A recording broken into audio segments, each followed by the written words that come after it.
5-footer copy. Oh! Bang! That one goes down. Champions. He takes that chance. Aguero. Good morning, good afternoon, good evening on Sports Fans Network. I am the CHALL, and welcome to a brand new episode of a brand new series here on SFN called Non-League Conversations, where we get a deep insight into non-league and grassroots football clubs around the world. With this being FA Cup weekend and the FA Cup week, what a perfect way to start the series, because Chesham United Football Club are about to experience the FA Cup first round proper, with their game televised against Lincoln City on Monday, the 4th of November. And joining me today is the chairman of Chesham United Football Club, Peter Brown. Peter, wonderful to have you on, and thank you very much for coming on today to make your official debut on SFM. That's a very kind invitation and gratefully received, and thank you very much. Looking forward to it. I'm so looking forward to this interview. So first of all, then, just for people who may not know much about Chesham United Football Club, just give us a bit of an overall sense of the club, a bit of the history, kind of promote the club a bit more. Yeah, Chesham United was originally Chesham Town, founded in 1879, and another Chesham Town called Chesham Generals, which was the Baptist Church in 1883. The club amalgamated in 1917 due to the horrendous losses in the First World War of men, and became Chesham United from that date forward. In 1926, when they were forming the national leagues and doing a Division 3 North and a Division 3 South, Chesham were 2 votes short of being invited into the Football League. Since then, we've been in non-league circles all around the place, and various relegations, various increases. Our greatest claim to fame is the FA Amateur Cup final we appeared in as underdogs. We've got the Guinness Book of Records for the longest run to get to a cup final competition, 16 matches. Wow. We lost 1-0 because we were down below Adrian, but we missed a penalty on the day. But never mind, these things happen. But we, as Max Boyce says, we were there. I was there. And then in '93, it won the Isthmian League. Failed to gain promotion to what was then the Conference League because of ground grading. And it's then been in the Southern Leagues and the Isthmian Leagues and various other leagues until last year in the Southern League South. We absolutely murdered the league and won clear by 9 points without winning the last 3 games because it was all over. And when we look at our points tally, the league was all over in March. So. And we walked in, and now we're in the National League South and enjoying ourselves there. Club character, Aston Villa Blue, Burnley Claret and Blue.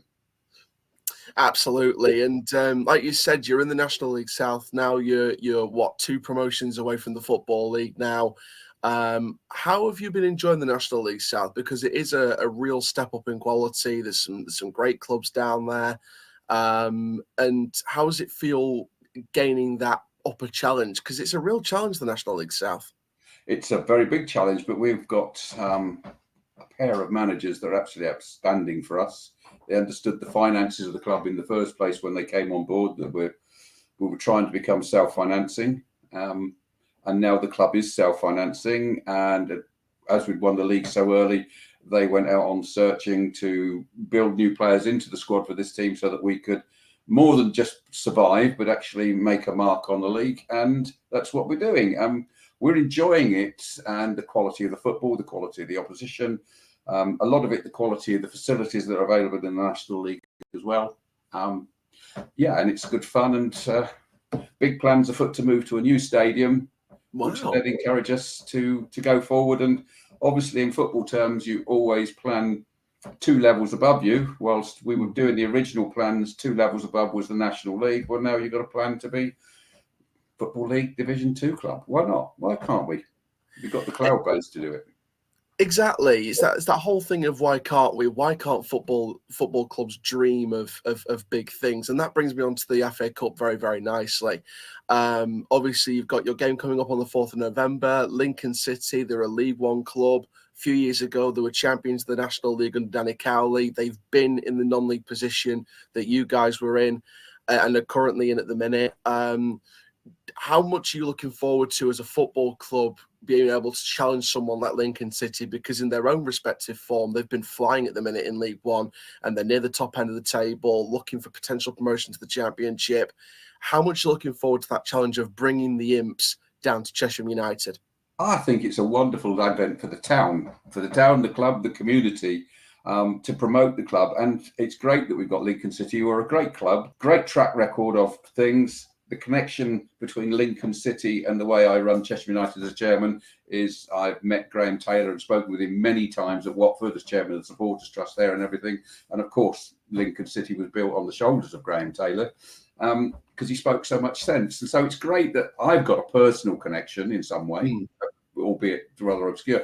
But the people there at Lincoln are absolutely lovely. And it just shows us where we are at the minute and where we need to go to attain their sort of standards. And I think they're having a fabulous season, and I am so pleased for them. We all followed their FA Cup run, which was amazing. And who's to know that Chesham can't do the same? There is a non-league club every year that does something extraordinary. Last year was Maidstone.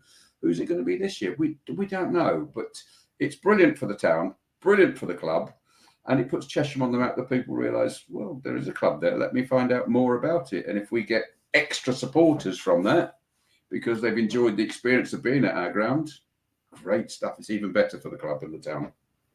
Absolutely. And obviously, like I said, your game's going to be, on the telly on Monday night. It's going to be wonderful to see people watching it from home, watching it in the stands.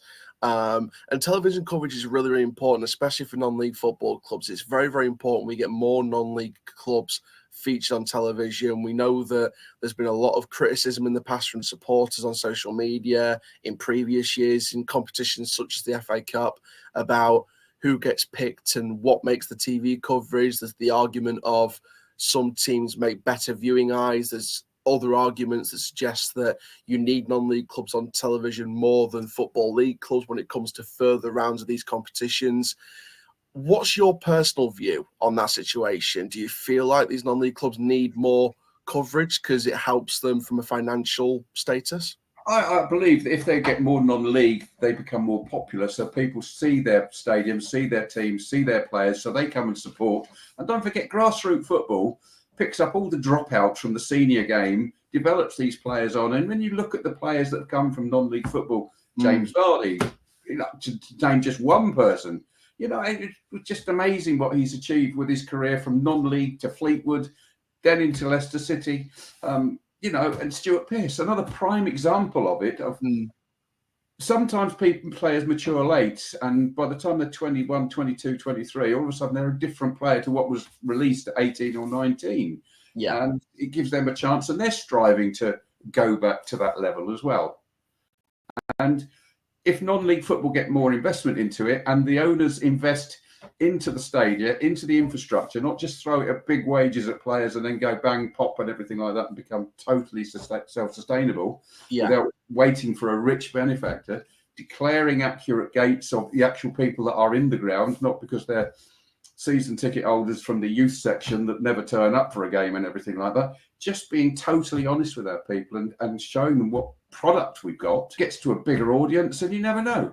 We might get another 20 or 30 or 40 supporters, and at our level, it makes a difference to your income to your club over a season.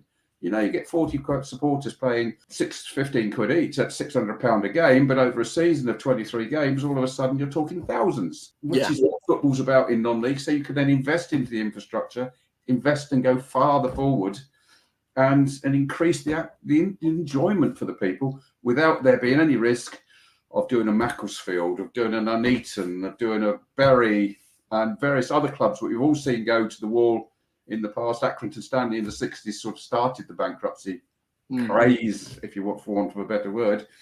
And that's what it's got to be. So the more television you can get into these clubs, and yes, the finances from the television is massive for us as a club and massive for all non-league clubs, but it helps you go forward and improve your facilities. And that's what it's all about, making it a better place. Absolutely, and grassroots football clubs are at the heart of the beautiful game. It's why we get into these sports in the first place. Why we love these sports, and it's at the very heart of communities, at the very heart of towns, cities across the country and across the world as well. You know, grassroots football clubs in Europe and America and across the globe, really. And that's why it's so important to keep these clubs alive. And, you know, there's obviously been recent talk over the last year or so about things like the independent regulator to stop things happening in football that could end up costing football clubs their status, costing football clubs their actual running operations. And it's so important, isn't it, to keep these clubs under some kind of lock and key, like how we grade list buildings, for example, old buildings, to stop them from being knocked down. Something needs to happen, in my personal opinion, to keep these football clubs under lock and key so that nothing can take them away from the supporters and the communities and how they thrive and how it flows within the towns and cities. Absolutely right. I mean, if you've got I'll refer back to Graham Taylor. He wrote about Watford. When he first went to Watford for an interview, he said Watford was a dirty, scruffy-looking town. He made Watford successful, and look at Watford now. It's such an improvement. It's vastly. It's like chalk and cheese, and that's what, you know, in non-league you can do with football. What you can do with football, you can build up an infrastructure of businesses, people, camaraderie, teamship, fellowship, and everything that goes with it. And it just improves the town and the area we're in, and which is what it's all about, what I'm about, what Chesham United are all about. Build our community, build our assets, whichever way it is, to make the area a better area. So people say, Chesham, why should I go to Chesham? Good football club, nice town, nice people, thriving many industries, thriving people, great stuff. That's what it's about. Absolutely 100%. And finally, obviously, you know, we know that every football club is special for every single person across the world for very different reasons to other football clubs. In your opinion, heart and soul, what makes Chesham United special to you, and what makes Chesham United special for football? Chesham United is, because we're community orientated now. Since I've become chairman, it's getting into our business community, getting into our personal community and being part of them and asking them to be in part of us and join us on this journey of making the area and the town a better place. And of course, I've got to say it, we've got Taskmaster as a shirt sponsor with Alex Horn as a director on the club, probably the best signing I ever made for the club, which is progressing the club forward on an international basis. We're not going to be a Wrexham, but last year we sold 900 shirts worldwide with Taskmaster onto Taskmaster fans and hoodies and scarves and everything like that. And it just brings more people into the town. Last year in the FA Cup, when we played Maidstone on a Saturday, all the food outlets in town are sold out or had the massive best takings they've ever had for years, because they came through the town, they ate, they drank, they took part in everything. All the pubs were doing extremely well. And it's building that relationship. That's what we do at Chesham, is to say, we're not just a football team. We've got 800 youngsters that play football. We've got a ladies team. You know, there's so much more that we need to achieve. And if we go to a new stadium, which we need to do, a community new stadium, it will make it a focal point of the town where all these kids are safeguarded in the right area, first-class facilities, never a match being called off like they always are these days because we've got wet winters and everything like that. It's just making people physically active, physically like doing what they're doing. And besides, at Chesham United, you can have a pint, bring your dog and talk to whoever you like on the terraces and have fun and relax and enjoy it. There's great moments, there's bad moments. But at the end of the day, you're actually in the ground, you're in fresh air, you're making yourself a better person and a fitter person instead of slouching in front of a TV on your chair. And that's what we want to do, generate better things for the town. 100%. Obviously, like I said, you spoke about the future plans. You know, let's get very excited here. I mean, you spoke about the new stadium. What else can you say to any Chesham United supporters watching this to be excited about long term about the football club? Is there any other new plans that are coming into the works, Chesham United, that you can touch bases on? We have a plan to get into the National League South, and maybe the National League that was set 5 years ago. It's now 4 years and we're into the National League South. We can see the skill factors of our managers and everything like that. And why not come down, voice your opinion, enjoy it, and be part of the success that will go forward, and be part of Chesham as a town, as a community, and everything that goes with it. And if we get the new stadium and everything like that, which signs are very good towards it, yes, one's heart wants to stay where you are, but one knows that you have to move to new stadia to be more successful and be more affordable and everything that goes with it. Why shouldn't we aim to be a Football League club? Come and join us. Come and watch a game of football. Come and volunteer. Come and offer your services. We have got loads of time for people to do it. And if you've got the right niche in the right hole, there's parts we can make up. We are still short in so many areas, but we're getting there slowly but surely. So come and be part of our team. Team Chesham, not Chesham United, not Chesham Town, Team Chesham. But we cover the whole area, Chesham, Amersham, and all the periphery areas of the old Chiltern district. There's over 100,000 people live in that area. Wow. Come down and enjoy it with us. We're the most senior non-league team in Bucks. And why shouldn't we become the third EFL team in Bucks? Absolutely, why not? Peter, absolute honour to have you as the first guest on Non-League Conversations here on SFN, and a massive, massive thank you. And I can't wait to cover the game between Chesham and Lincoln here on SFN on the 4th of November.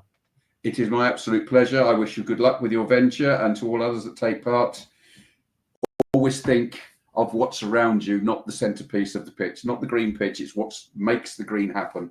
And you'll love football. Football is such a great leveller. Absolutely. And thank you all for watching this episode of Non-League Conversations. We'll be back with another one at some point in the near future. But for now, I am the CHALL, Tara for now, and that is full time here on SFM. Right foot to copy.